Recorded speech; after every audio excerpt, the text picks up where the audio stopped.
The AVPU scale is a way to check a patient's level of consciousness.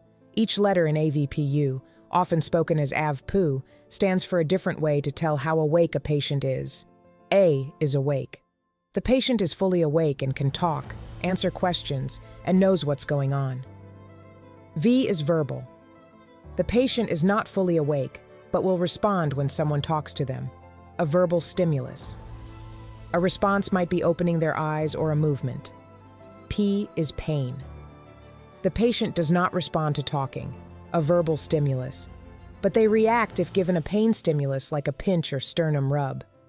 U is unresponsive. The patient doesn't respond at all, not to talking and not to pain. If someone says to a patient, "Dude, wake up," and the patient opens their eyes or mumbles, that means they're responding to a verbal stimulus.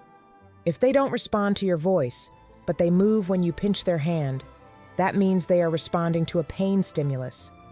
If they don't move or react at all, they are unresponsive.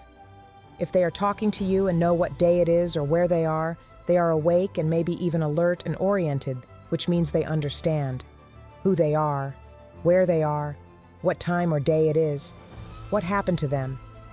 If the patient knows all of these things, they are described as alert and oriented times 4. Checking a patient with AVPU helps. See if the patient is getting better or worse. Know how serious the situation is. Decide what kind of care or treatment is needed. Monitor the patient's AVPU during care for change over time.